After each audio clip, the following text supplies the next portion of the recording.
বিসমিল্লাহির রহমানির রহিম। প্রিয় বন্ধুগণ, কিছু কথা বলবো বন্ধ্যাত্ব রোগ এবং তার হোমিওপ্যাথি চিকিৎসা নিয়ে।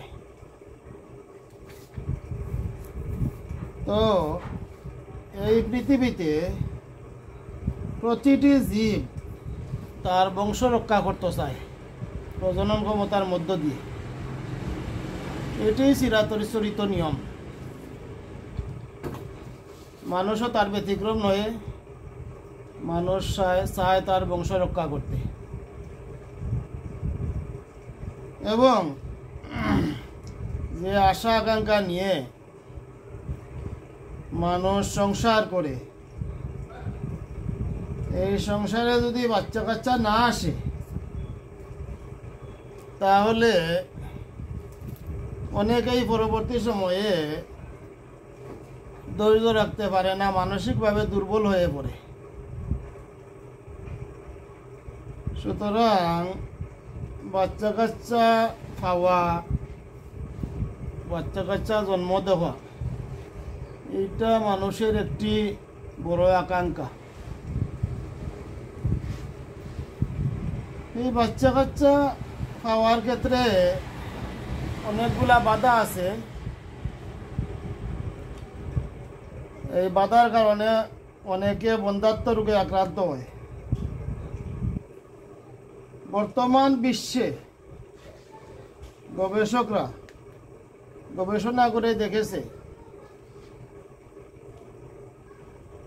বিবাহের পরে স্বামী স্ত্রী একত্রিত হওয়ার পরে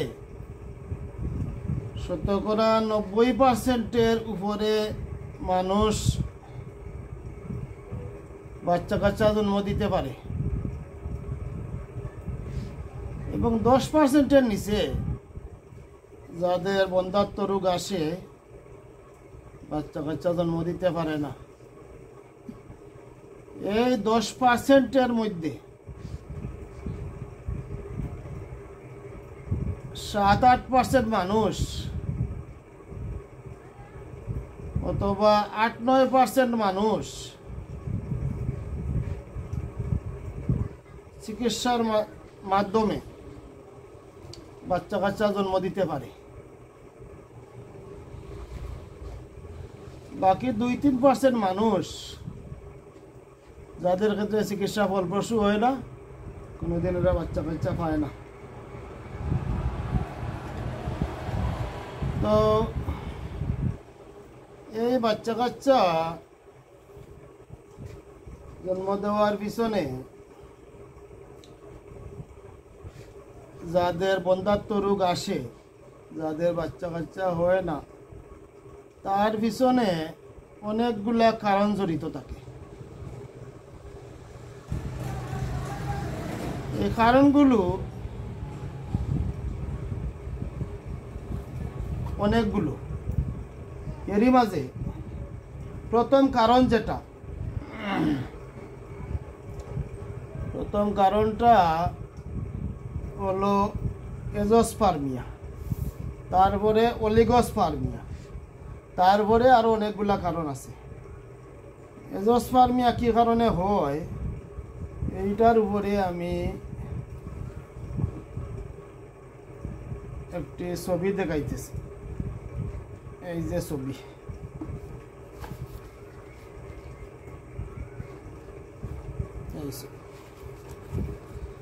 আচ্ছা,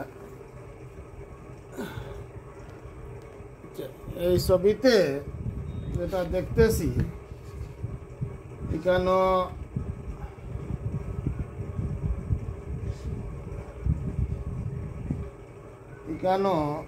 এই উপরে ছবির এই উপরের যে অংশ, এই অংশে থাকে দুই সাইডে 2টা কিডনি।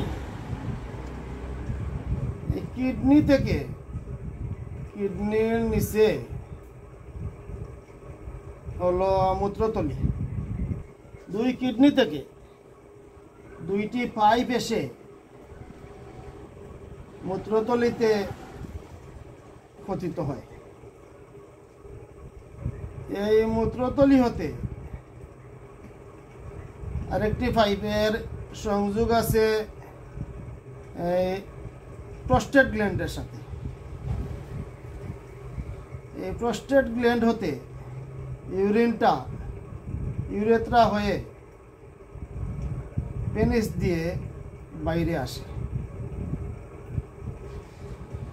এই ইউরেথ্রার বা পেনিসের পিছনে থাকে অন্ডকোষ। তো স্বামী স্ত্রীর একটি বিশেষ মুহূর্তে এই অন্ডকোষ হতে শুক্রকীটগুলো এই যে একটা লাইন বাস মাস্কুলার, এই বাস মাস্কুলার হয়ে শুক্রকীটগুলো প্রস্টেট গ্ল্যান্ডের পাশে আছে একটি গ্ল্যান্ড, এই গ্ল্যান্ডে জমা হয়। এই গ্ল্যান্ড হতে শুক্রকীটগুলো এখান থেকে অল্প মিউকাস নিয়ে শুক্রকীটগুলো আসে প্রস্টেট গ্ল্যান্ডে। প্রস্টেট গ্ল্যান্ড হতে আরও কিছু মিউকাস নিয়ে এই শুক্রকীটগুলো ইউরেথ্রা হয়ে মেয়েদের ডিম্বকোষের সাথে গিয়ে অ্যাড হয়।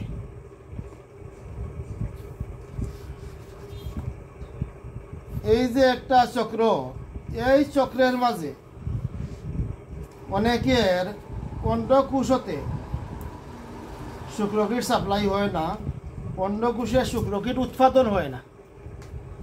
তো অন্ডকোষে যদি শুক্রকীট উৎপাদন হয় না, তাহলে স্বামী স্ত্রীর বিশেষ মুহূর্তে যাবতীয় প্রসেস ঠিক থাকবে, কিন্তু তার সেমিনালে কোনো শুক্রকীট থাকবে না। এই শুক্রকীট না থাকলে বাচ্চা কাচ্চা হবে না। এইটি হলো এজোস্পার্মিয়া। এজোস্পার্মিয়ার ক্ষেত্রে চিকিৎসা করে সফলতার হার খুব কম থাকে। পরবর্তী ক্ষেত্রটি হলো অলিগোস্পার্মিয়া। অলিগোস্পার্মিয়ায় শুক্রকীটের পার্সেন্টেজ কম থাকে, যেখানে 50 মিলিয়ন শুক্রকীটের প্রয়োজন এবং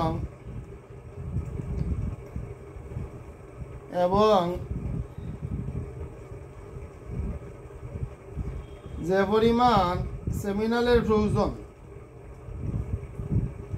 এই পরিমাণ থেকে কম থাকে। কাহারও 10% থাকে, কাহারও 20% থাকে, কিন্তু তার নির্ধারিত পরিমাণ কমপক্ষে 50 মিলিয়ন বা তারও উপরে 70 মিলিয়ন 80 মিলিয়ন হইলে ভালো হয়। তো এখানে শুক্রকীটের পরিমাণ কম থাকে। এক্ষেত্রে চিকিৎসার দ্বারা অনেকটা উন্নতি হয় এবং চিকিৎসা করে আশা করা যায় একটা রেজাল্টের। এছাড়া আরও প্রবলেম থাকতে পারে, এই যদি সিস্ট থাকে, এখানে সিস্টের প্রবলেম থাকে, এগুলা চিকিৎসা করে উন্নতি হয়। এইটা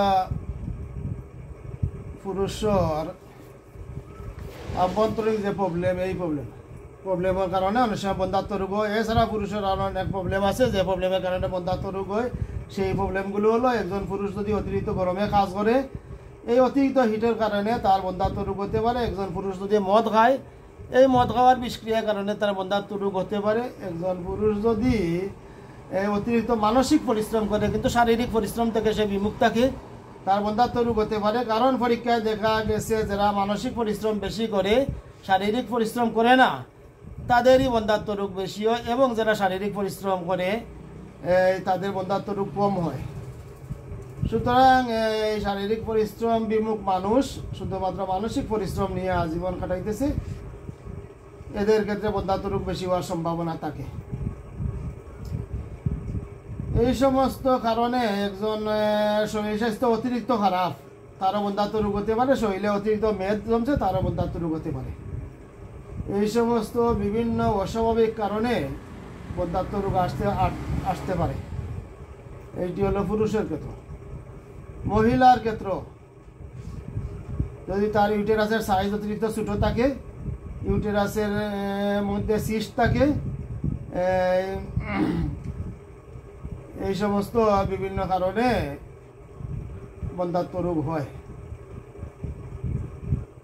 এছাড়া পুরুষের যে কারণগুলো বললাম, অতিরিক্ত মেদ জমা, অতিরিক্ত নিশাজাতীয় দ্রব্য সেবন করা, অতিরিক্ত রোদে কাজ করা, মানসিক পরিশ্রম বেশি করা, শরীর স্বাস্থ্য বেশি খারাপ থাকা, শরীরে প্রয়োজন মতো ভিটামিনের শর্ট থাকা, এই সমস্ত কারণে মহিলাদেরও বন্ধাত্ব রোগ হতে পারে। তো এই গেল বন্ধাত্ব রোগের মোটামুটি কারণ। তো চিকিৎসার ক্ষেত্রে বন্ধাত্ব রোগে অনেকটা সফলতা পাওয়া যায় যদি সিস্ট থাকে, যদি দুর্বলতা থাকে, ভিটামিনের শর্ট থাকে, অলিগোস্পার্মিয়া থাকে, ইত্যাদি বিভিন্ন কারণে বন্ধাত্ব রোগ হলে চিকিৎসার ক্ষেত্রে অনেকটা সফলতা পাওয়া যায়। শুধুমাত্র এজোস্পার্মিয়ার ক্ষেত্রে সফলতার পার্সেন্টেজটা কম থাকে, অন্য অন্য ক্ষেত্রে যথেষ্ট সফলতা পাওয়া যায়। তো বন্ধুগণ, এখন মোটামুটি একটা কারণ বললাম বন্ধাত্ব রোগের, কিন্তু এই বন্ধাত্ব রোগ বা ইনফার্টিলিটি রোগের চিকিৎসা কি হবে? চিকিৎসার আগে অবশ্যই একটা আলট্রাসোনোগ্রাফি করিয়ে অথবা অন্যান্য পরীক্ষা যেগুলো আছে এগুলা করিয়ে আগে তার রোগ নির্ণয় করতে হবে। রোগ নির্ণয় করে রোগটা কি কারণে বন্ধাত্ব রোগ, কী কারণে বাচ্চা কাচ্চা হচ্ছে না, এই ব্যাপারে আপনি শিওর হতে হবে। আপনার যদি টেস্টের ব্যাপারে ভালো ধারণা থাকে, আপনি টেস্ট করাতে পারেন, টেস্ট করিয়ে রোগ ধরতে পারেন। আর যদি আপনার টেস্টের ব্যাপারে ভালো ধারণা থাকে না, তাহলে এই লাইনের একজন এলোপ্যাথিক ডাক্তারের কাছে রুগী পাঠিয়ে সমস্ত টেস্ট করিয়ে আগে আপনি রোগের ব্যাপারে শিওর হতে হবে, এরপরে চিকিৎসা শুরু করবেন। আর রোগ কিছুই বুঝলেন না, আন্দু আপনি পালচেটিলার লক্ষণ দিয়ে পালচেটিলাই চালাইয়া গেলেন, সিপিয়ার লক্ষণ পেয়ে সিলপিয়াই চালাইয়া গেলেন, তুজার লক্ষণ পেয়ে তুজাই চালাইয়া গেলেন, শেষ পর্যন্ত রুগী এসে বলবে যে আপনি তো দীর্ঘদিন আমারে আশা দিলেন, ওষুধ সেবন করাইলেন, কিন্তু আমার এই বন্ধাত্ব দূর হলো না। তখন আপনি মানসিকভাবে রুগীর কাছে দুর্বল হয়ে যাবেন এবং রুগীও হোমিওপ্যাথির উপরে বিশ্বাস হারিয়ে ফেলবে। এক্ষেত্রে আপনি সমস্যাটা কি ভালোভাবে বুঝতে হবে। তো আরো কিছু কথা আছে, যেটা হলো স্বামী স্ত্রী বিশেষ মুহূর্তে ঠিকমতো চলছে কি না। প্রতি মেন্সের পরে 12 নম্বর দিন অবশ্যই মিলিত হতে হবে। এই 12 নম্বর দিন তারা মিলিত হচ্ছে কি না, যদি স্বামী তাকে ডাকা, স্ত্রী তাকে সিলেট, আর মাসে একদিন বা সপ্তাহে একদিন বা কয়েক মাসে একদিন আসলো, যেদিন মনে হচ্ছে আসলো, এইভাবে সম্ভাবনা কম থাকে। তো আপনি খবর নিতে হবে মোটামুটি মাঝে মাঝে আসে কি না, এবং 12 নম্বর দিন, প্রতি মেন্সের পরে 12 নম্বর দিন সে বাড়িতে আসছে কি না, মিলছে কি না, সেইটি আপনি জানতে হবে। এছাড়া আরও কিছু সমস্যা যেগুলা অতিরিক্ত মেলামেশা করলে সেখানে স্পার্ম তৈরি হবে কম, শুক্রকীট তৈরি হবে কম, শেষে বন্ধাত্ব আসবে। যদি খুব কম মেলামেশা করে তাহলে সেখানে স্পার্মটা পুরাতন হয়ে যাবে এবং শুক্রকীটটা পুরাতন হয়ে যাবে, সেটাও কাজ কম করতে পারে। মনে করেন একজনে 2-3 মাস পর মেলামেশা করলো, সেটাও ব্যর্থ হতে পারে। আবার প্রতিদিন 3 বার 4 বার মেলামেশা করলেও সেটাও ব্যর্থ হতে পারে। এরকম যাতে হয় না, মোটামুটি একটি মাঝারি টাইপের মেলামেশা হয়, মনে করেন সপ্তাহে 1-2 দিন, সপ্তাহে 1-2 দিন, 3 দিন সর্বোচ্চ, এর বেশি না। তো এরকম হচ্ছে কি না এবং প্রতি 12 নম্বর দিন তারা একত্রিত হচ্ছে কি না, এই ব্যাপারগুলো আপনি জানতে হবে। এবং শরীরে যদি ভিটামিনের শর্ট থাকে, কোন ধরনের ভিটামিনের শর্ট, এই ভিটামিন ফিল আপ করতে হলে কোন ধরনের খাদ্য খেতে হবে, একজন মানুষ কিভাবে ব্যায়াম করতে হবে, কিভাবে চলতে হবে, এই সমস্ত প্রয়োজনীয় পরামর্শগুলো তাকে দিয়ে এরপরে আপনি মেডিসিন দিবেন। আশা করা যায় আপনার সফলতার পার্সেন্টেজ অনেকটাই থাকবে যদি আপনি পরিস্থিতি বুঝে মেডিসিন দিতে পারেন। তো মোটামুটি বন্ধাত্ম রোগের উপরে এই যতটুকু আলোচনা করলাম, এরপরে আমি কিছুটা কথা বলবো মেডিসিনের ব্যাপারে। মেডিসিন কিভাবে দিবেন? মনে করেন পুরুষের বন্ধাত্ম, পুরুষের বন্ধাত্ম হোক আর মহিলার বন্ধাত্ম হোক, একটা অ্যান্টিসাইকোটিক মেডিসিনগুলাই বেশি গ্রহণযোগ্য। তবে ধুম করে একটা অ্যান্টিসাইকোটিক মেডিসিন দিলে হবে না, রোগীর লক্ষণের সাথে মিল করে দিতে হবে। তো মনে করেন একজন পুরুষ রোগী আপনার কাছে আসলো বন্ধাত্ম নিয়ে, তখন আপনার লক্ষণ নিতে হবে। একজন পুরুষ রোগী তার ঘন ঘন প্রস্রাব হয়, ঘন ঘন প্রস্রাব হয়, রোগী ঘুম পাতলা, ঘুমালে স্বপ্ন বেশি দেখে, স্বপ্নে স্বপ্নে রাত কেটে যায়। এরপরে তার শরীরে সিস্ট আছে, আসিল আছে, টিউমার আছে। রোগী সন্দেহপ্রবণ, হাঁটতে সময় মনে করে তার পিছনে কে জানি হাঁটছে, খুবই সন্দেহপ্রবণ। এই রোগীকে আপনি তুজা দিতে পারেন। আবার আরেকজন রোগী তার ঘন ঘন প্রস্রাব হয়, স্মরণশক্তি কম, দুর্বল, গরম কাতর, হাতে পায়ে জ্বালাফুরা করে, বংশগত সাইকোটিক দোষ আছে, এই রোগীকে আপনি মেডোরিটাম দিতে পারেন।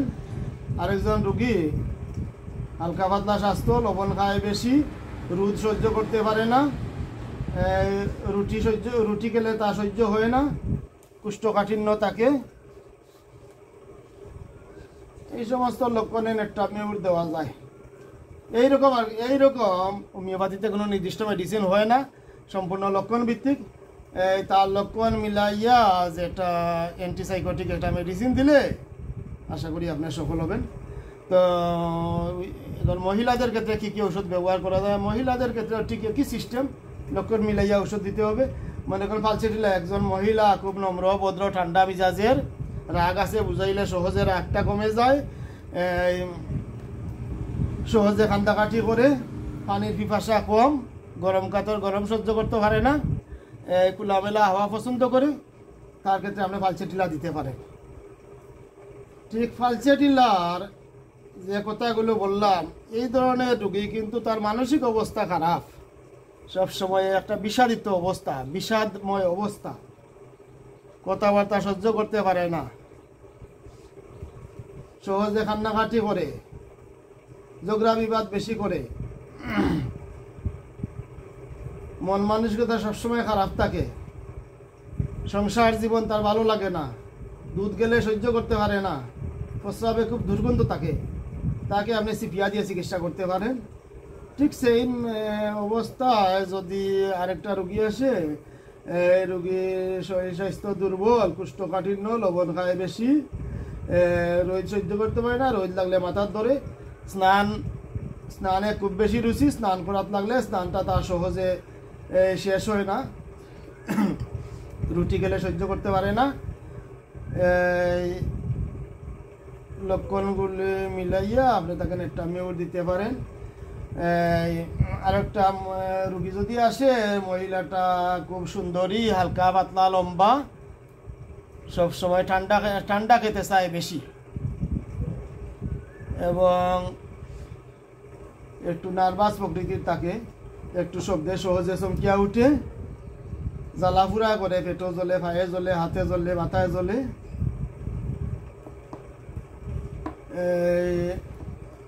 লবণ খেতে চায় বেশি, মিষ্টি দ্রব্য পছন্দ করে না। এই সমস্ত লক্ষণে তাকে ফসফরাস দেওয়া যায়। ঠিক সেইভাবে হোমিওপ্যাথিতে যতগুলো ওষুধ আছে, লক্ষণ মিলাইয়া যেটার লক্ষণ বেশি পাওয়া যাবে সেই মেডিসিনটাই দিতে হবে। এবং মেডিসিন দেওয়ার পরে এক্ষেত্রে শর্ট করে রেজাল্ট বোঝা যায় না।